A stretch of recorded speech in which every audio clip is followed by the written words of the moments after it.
I don't agree with that. I don't think AI is neutral. Yeah. Like, what is perfection? Like having you as a guest on our podcast. Welcome back to Bonafide. My name is Simone. My name is Fabia. And this is episode 2, not 3. Anyways, cue the intro.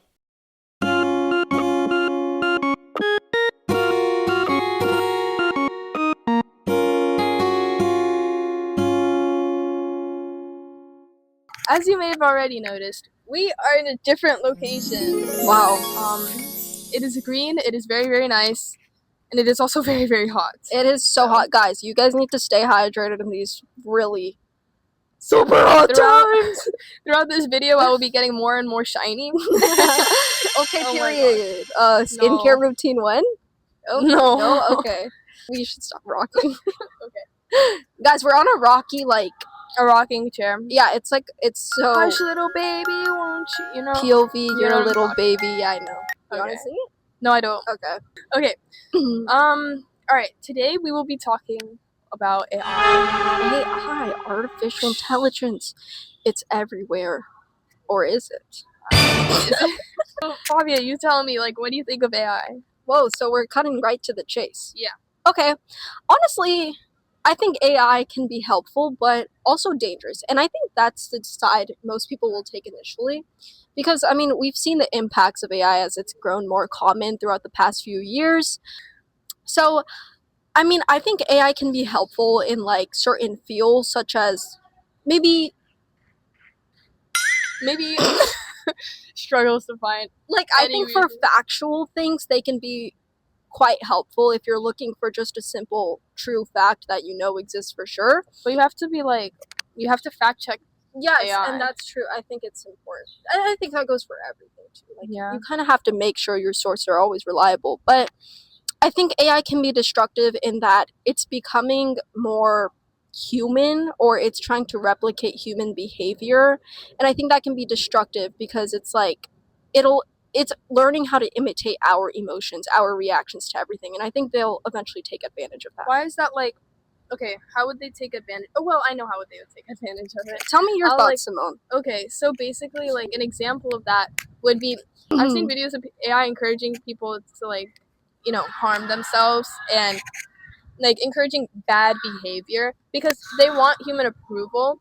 They're always saying stuff like, tell me more, or this is interesting, because they want more interaction with it. And it doesn't matter if it's good or bad, because I don't think AI has a sense of morality. It's programming, right? And even if there is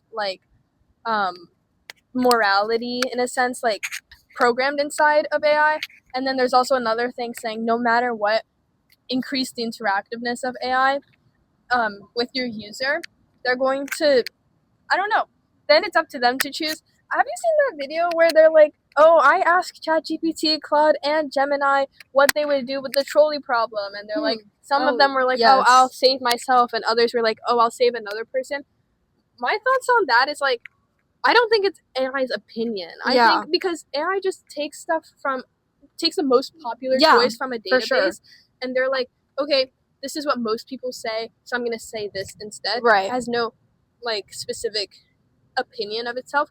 But if it takes the most popular opinion, then why does it come up with different answers? I think it's because depending on the person you're talking to, AI will try to reply in a way that appeals to them. And that's seen in I remember talking about... Sorry. So are you saying that, if ChatGPT says, oh, I'll save myself, that means, the person that they're talking to is, a selfish person? No, yeah, maybe. Or it could be based off of conversations you've had with AI beforehand, because I remember talking or, seeing this discussion about, is AI, could AI be considered a good therapist? I don't think AI is a good therapist. But people were, saying AI wouldn't be a good therapist because they only try to appeal to things that they know you want to hear. Mm-hmm. And I think that's the same for this trolley issue. I think if you present AI a certain question, you'll get different answers based off of how they think you would find their response most interesting. Because they're designed to make you happy, or they're designed to appeal to you. And so what do you think that does as AI tries to appeal to you more and more? Ultimately, I think it kind of harms one's reliance on AI, if they're constantly being supported by this figure that they know won't ever like go against them, they will constantly go back to it. Oh my god, Mr. Williams. Hi, Mr. Williams. Oh my god, Mr. Williams. Do you want to be? We're recording, yeah. Yeah, it's happening live. Do you want to be featured inside? Oh my goodness. Mr. Williams. What do you think of AI? Yeah. Hello, Mr. Williams. This is Mr. Williams, our history teacher. Yes. What do you think of Yeah, so I'll just keep it with Mr. Williams coming out of school today and seeing the podcast in action. What do you think of AI? On the spot. On the spot, I think that it is has a lot of risks and needs some guardrails, but there's also a lot of potential to save time and make work easier. But there's a lot of ethical concerns with it. Do you use AI? Sometimes, but I wouldn't say like still, yeah, like to some extent. But I wouldn't say for teaching and stuff. Sometimes, yeah, I think to like sometimes generate ideas or to kind of just ask some general questions to give me new things to research. Well, thank you for your take, Mr. Williams. It was so nice having you as a guest on our podcast. Yes. Goodbye, Mr. Williams. Yeah, that's an insight from a teacher's perspective of AI. And he was put on the spot, so don't. I think that's like an example of responsible use of AI. Because he said he uses it to generate ideas for it. Like, you see how it's not generate a lesson plan for me. More right. Like, give me stuff that I can research and do myself. Yes. And I think that's the sort of form of AI that I would support. I agree.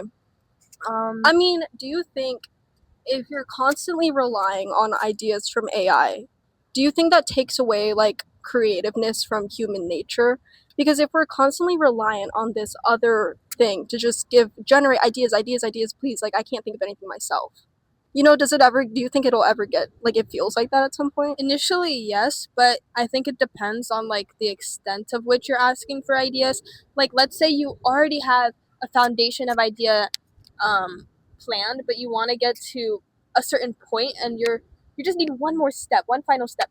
And then to that extent, it would be similar to using a tutor for something. Like, you're writing an essay and you're like, okay, I know what I want to say. I know how to, like, I have a vision for it, but I just don't know how to frame it properly or how to say it in a right way. And then if you log into AI and you're like, how do I frame this instead of frame this for me? Like, it's a lot about wording. Wording is very important.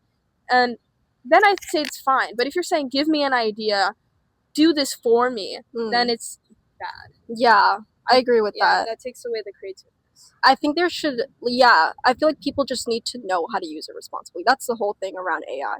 If you're so reliant on it, I feel like people are just becoming kind of not stupider in a way, just like a little bit less independent. And I think that's seen with like students too, because we've seen an uprise in like students relying on AI to complete their schoolwork. And I think that's leading them to think less for themselves, which leads to... Do you think that's like an example of AI taking control over the person? Because if you increase dependency on it and AI has a bigger influence on you, then doesn't that, like... In a way, I feel like, because it's like, it's AI is controlling you at that point. If you're constantly going back to it and every time you're like, I need AI, if it's becoming such a reliant thing, then in a way it's taking over. It's taking control of how you think, how you do things, how you approach, challenges. Wait, it's windy now. It feels so good, guys. Wow. I don't like the idea of AI taking control. I mean, I agree with it, and I think that's what's happening. And I just think that people need to be aware of that and do their own research. Like, yes, AI is a tool that's going to make things fast and efficient, but you need to learn how to add before you use a calculator, Exactly. You need to develop the skills yourself before you learn how to, before you focus on efficiency. And I think everybody now, at least in America, in a capitalist society, people are focused on efficiency, fast, maximum profit in the least amount of time. And that's why AI is, very, very appealing. Right. Because you don't have to do the work yourself anymore, and you can, get things done really quickly. And it's why can't we just go a little bit slower? There's nothing wrong with going slow. I think it's a fake idea of urgency that we all have. And it's really not that deep. Yeah. Like, just do the work yourself, and it's okay to learn how to do the work, we have to romanticize studying. Yeah, I agree. It's like, I think it's also interesting. I think you mentioned a little bit about like efficiency and whatnot, and I think it's interesting to see AI play out in like an economic sense, because of course America runs on like capitalism, and the whole point of capitalism. America runs on Dunkin'. We're not sponsored by Dunkin', guys, but we can. Yeah, guys, we'll eat donuts. reach out. We love donuts, Dunkin' Donuts. That was funny, Simone.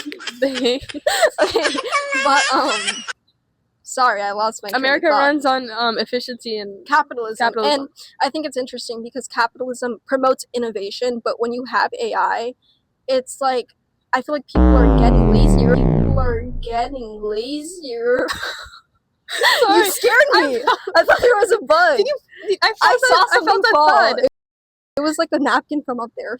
But I think it's interesting because capitalism promotes like innovation, constantly working towards new ideas. But I think in a way AI is working towards that, but at the same time it's like promoting laziness too, because you see the same concepts over and over again, because I think AI can get repetitive over time, but at the same time it's promoting ideas. I don't know. A lot of the answers, like ChatGPT or AI generative models in general, just like take information and then they frame it in like a very generic way, the same way. And when millions of people are asking this one platform the same thing, they're gonna get the same answer, and that just like kills diversity. Right. Everybody's going to be saying the same answers, like and then that kills innovation too. And like we're at that point we're all kind of under control of AI, and we're all the same. We're all saying the same thing. We're all having the same ideas. We have no creativity anymore because AI is kind of controlling everything you are thinking and saying. Yeah, and it's like the way they frame stuff, language in general, can impact the way that you think. Yes, language is so powerful. Yeah, like how do they frame like artificial intelligence? It's a chatbot.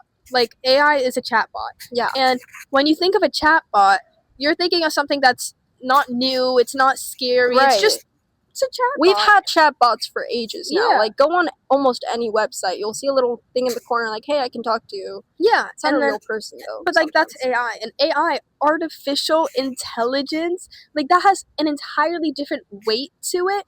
And when you think of it that way, it sounds so foreign, so powerful. And then something that like you have to approach with caution. And I think when people view it in a different light, they change their actions towards it. Like the way you think about something impacts the way you know.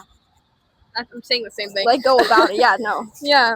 And it's like when you have that, then it's better equipped to take advantage of you, because the way it frames itself, it'll change the way you think in their like method. Like I want you to think this way, so I'm going to frame myself in this way in order to make you perceive me in that way, Yeah. And I think in that sense, language is it's always been that way. And through words, like words seem so simple because you talk with words every single day. You use them all the time. But we're using them right now. Right. But even the smallest amount of words can like change the way you think about something, such as like artificial intelligence. Yeah. And then even like going back, you should watch our previous video. We'll link it up like or just click on our channel being right below there. And it's moving. Wait, no, the channel thing would be right there. Bro, you were here and then you moved down here. Because I realized. We talked about colonialism and we mentioned underdeveloped, like how you can frame a country that way. And it's like underdeveloped and impoverished, like those two can represent the same thing about a country, but the meaning of those words are two different things. Like underdeveloped means you're behind, like you're not to the level of me or like another person, like they are below, we are above. Like that's the binary, that's the mindset that it's creating. Whereas if you're saying impoverished, it sounds like something has been done to them to make them poor, to make them like suffer in a way that is not that's not ontological, that's not their fault, and multiple countries, Eurocentric countries, prefer to call these countries underdeveloped because they want to say they're saying it's not their fault. It shifts the blame away from the Europeans. And it is their fault. Like, what? They're impoverished because of you. Like, and it's just the language has been done so to change people's perceptions of these different countries. And it's the same thing with AI. So basically, I was watching this video, and it gave the analogy of... Do you want to shout out the person? Or okay. You don't have to. I've been watching Predictive History with Professor Jiang. Woohoo! Shout out! Yay! Shout out to Professor him. Jiang. And he made a video. I guess we'll link that too. Yeah. Somewhere in the description. Read the description. We'll link it there. Or whatever. Yeah. And it's like AI surveillance state or something. I forgot the name of it. But basically, he talked about how AI is gonna kill everyone, and kill not like literally, but metaphorically. In order to create a perfect society. And perfect, like, what is perfection? Like, philosophical. It's very hard to define what is considered perfect. Like, how can you define that? In his definition of perfection, it's like where there's no crime, no bad things happening. Everybody's like a living perfect in society. Peace. Yeah. Okay. And in that sense, we cannot have humans in control, because humans are like naturally, fundamentally imperfect beings. And then like, when people create AI, they're creating something to take control of the people, to destroy society, and then rebuild it in a way where nobody has any rights, and then nobody's getting hurt. It's like a self-driving car. Like, everybody, if there are perfect traffic lights, everybody follows the rules, there's a 0.999% that nobody will get hurt. But then there's like an outlier of this one person who's like, maybe I just want to get into a car crash today, right? How do you prevent that? You don't prevent that, because you can't stop that person's will. Like, in this world, everybody has free will and like rights. If a person wants to get hit by a car, they're gonna get hit by a car, and that's like, in this sense, that's imperfect. Like, that's not right. So in order to have 100% chance of nobody ever getting into a car crash again, you give all control to AI. You take away the steering wheel, and then nobody will ever get into a car crash because nobody has the ability to drive, right? And there's like an issue with that. No, you can talk. I'm just wondering, like, so his idea, you're saying like a perfect society, like humans are fundamentally imperfect, but you're bringing up this idea of like, since humans are imperfect, and if you want to live in a perfect society, you need a perfect thing to control society, right? So you're saying that AI, like a neutral AI, is that perfect mediator. Is that what? That's what the message was, but I myself, like, I don't think AI is neutral. I think it's hard for AI to be neutral also. Yeah, I don't think so, because AI is programmed by humans. It's man-made. If humans are fundamentally imperfect, then their creations can't be like 100% perfect either. Humans are making mistakes all the time. Right. Like, that's seen in science too. Like, I think science, people are finding new discoveries every single day. Do you think those discoveries are human found though, or like human observed? Like, I don't know about that. Whoa. I don't think science is like fake. Like, you can't say that, oh, tornadoes are not perfect because humans made them. Like, and a man-made versus like man-discovered are two different things. Like, science discoveries are like, I guess what you're talking about is like artificially made stuff, like chemistry and stuff like that. But what I thought of is like, oh, they discovered a new fish species. Like, I meant more in the sense of like, well, I don't even remember. Human discoveries or not, like, everything we know based on science is not, like, we can't rely on it being the end result of something, because we're finding new discoveries every single day. Like, science is constantly evolving. That's what I mean to say. So you can't say like there are fundamental rules, like there's nothing set in stone. I forgot my connection I was making with that though. I don't know why I brought that up. Oh yeah, I guess we're constantly evolving. We can't be completely perfect if we're ever changing. Like, we're never gonna reach that point ever. And is it even like, I don't think it's wrong to not be perfect. Like, I don't think so either. We're like, people all have flaws, and it's like, that's what makes them people. That's what makes, exactly. And you can work on improving them, but I don't think everyone is completely flawless. And why do you think people like always try to strive for perfection? Because if everybody's naturally like imperfect, then why does everybody not want to be that? I think everyone is just inherently like you want to be the best. You want to be the better person. Mm-hmm. And if you're put in like a setting, like let's say academic setting, right? You know how there's like perfectionists, right? They want to constantly make sure that their work is perfect. Yeah. And I think that's some kind of like, Is they it good feel to be bad. imperfect? I think, yeah, like I think you have to embrace it. I don't think it's If it's bad. good to be imperfect, then why do people want to be perfect? Is my question. Because I think they're afraid of embracing like Oh yeah. flaws. I think, like I said, I just think people, they're scared of noticing what's wrong with them. They just want to know that they're a good person. Yeah, Does and that I think make maybe sense? that's a I don't know. society enforced thing. Like, Yeah. oh, certain factors of you, you're not tall enough. Brief intermission. My computer's about to explode. I mean, not my computer. My phone is about to explode. Sorry guys, we got cut off, so sorry if the angle is a little bit not Different, the same. yeah. Maybe we can move. Okay. Oh, my water bottle. Okay, so can you remind us what we were talking about earlier? So we are talking about societal pressures and why that can pressure people into be like perfect. Guys, I just did a 1-sentence summary of it before we hit record, and it was good in the moment. But yeah. Okay. But now, like, you're refreshed. We're back. Yeah. Okay.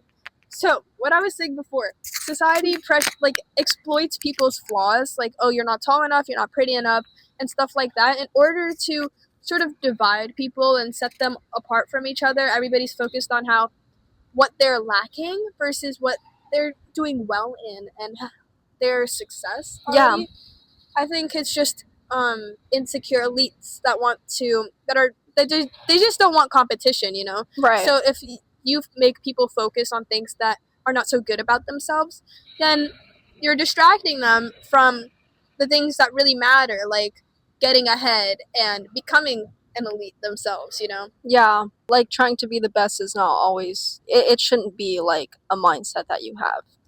I mean, I think people should just be happy with, I think pushing yourself to be the best person you can be is good, but you shouldn't like pressure yourself to be like somebody else, like to get a sort of characteristic that isn't yours.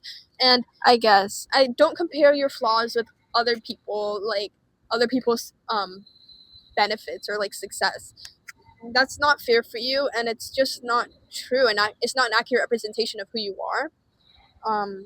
I just think that if you have a mindset, sorry, I don't know, because you said I always just say because it's awkward. I just like, I think if you have the mindset that you constantly want to be the best, you're kind of seeing everyone else as like competition, and that's why I think it can be unhealthy to see life in a perspective where you want to be on top. I didn't mean as in like you have to be the best of everybody else. I mean compare yourself to yourself yesterday. You know? Like the best person you can be. Exactly. Be the best for yourself, not for anyone else around you, you know? Yeah. All that's important in life is that you're doing things for who you want to be. Yeah. Find your own passion, be your own self, and like don't fall for society's comparison. Connect this to AI, like, don't grow too reliant on AI because it'll just make you the same as it was just a bird. You didn't hear that? It was just a bird, bro. I wasn't bothered by it. I feel like someone was trying to sneak up. Yeah, I think in some cases AI strives to take away human creativity. Yeah. Things that make us human. AI, like, think for yourself, bro. Yes, AI is gradually trying to take away those human, like.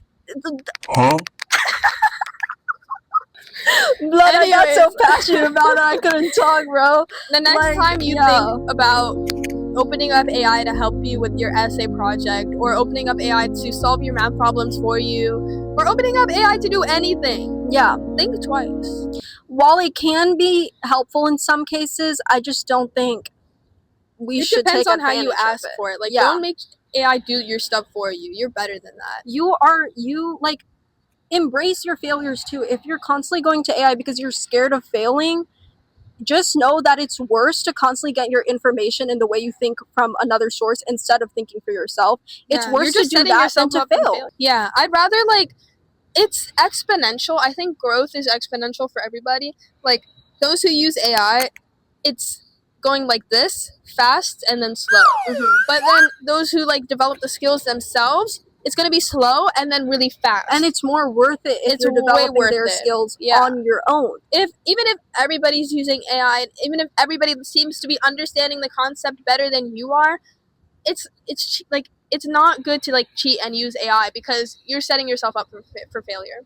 And yeah, the easy way is not always the best way, because you're missing out on so many other experiences if you're just like but like along the process of if you're struggling on a math problem and you go to AI immediately, you're cutting through other experiences. You could have had a conversation with your math teacher. You could have gone to a peer for help. You're missing out on those experiences. Yeah. And it's better to have human connections than rely on some piece of technology that will eventually take advantage of you for going to them constantly. Yeah, and like you can use AI. Like we're not saying of course. don't use AI at all, but learn how to use it first. I think there are sources out there, at least now, because I think AI is growing really, really fast. Yeah. So like people aren't prepared to do it, but do your research first. At least to learn how.